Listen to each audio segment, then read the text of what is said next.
புழல் சிறையில் காவலர்கள் சோதனையில் விசாரணை கைதி பதுக்கி வைத்திருந்த கஞ்சா, பீடி உள்ளிட்டவை பறிமுதல் செய்யப்பட்டுள்ளது. இது தொடர்பான கூடுதல் தகவலை செய்தியாளர் சதீஷ் முருகன் வழங்கியிருக்கலாம். சதீஷ் முருகன், அவரிடம் எவ்வளவு கஞ்சா மற்றும் பீடிகள் பறிமுதல் செய்யப்பட்டிருக்கின்றன? விவரங்களை பதிவு செய்யுங்க சதீஷ் முருகன். சென்னை மத்திய புழல் சிறையில திரைப்பட வாணியில கஞ்சா கடத்திய வாலிபரை சிறைத்துறை அதிகாரிகள் பிடித்து அவரிடமிருந்து கஞ்சாவை பறிமுதல் செய்திருக்கிறார்கள்.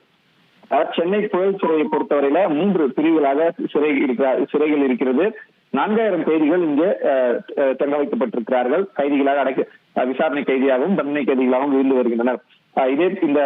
இந்த நிலையில கஞ்சா வழக்கு ஒன்றில் கைது செய்யப்பட்ட வாலிபர் நீதிமன்ற விசாரணைக்காக வெளியே வந்து மீண்டும் சிறைக்குள் செல்லும் பொழுது கஞ்சா கடத்துவதாக தகவல்கள் வெளியாகி இருக்கிறது.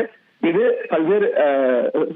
பல்வேறு நிலைகள்ல இதே போன்ற இளைஞர்கள், அதாவது கைதிகள் தொடர்ந்து இது போன்று கஞ்சா கடத்தல் உள்ளிட்ட தடை செய்யப்பட்ட பொருட்களை கடத்தி வருவது தெரிய வந்திருக்கிறது. இதனால் திடீர் சோதனை மேற்கொண்ட பொழுது தெற்குன்றம் பகுதியை சேர்ந்த தீபக் என்பவரிடமிருந்து அவரது ஆசன வாயில் 10 கிராம் கஞ்சா மற்றும் பீடி உள்ளிட்டவற்றை, ஒரு 6 பீடி உள்ளிட்டவற்றை பதுக்கி வைத்து சிறைக்குள் எடுத்து செல்வதற்கு அவர் முற்பட்ட போது அவர் பிடிபட்டிருக்கிறார்.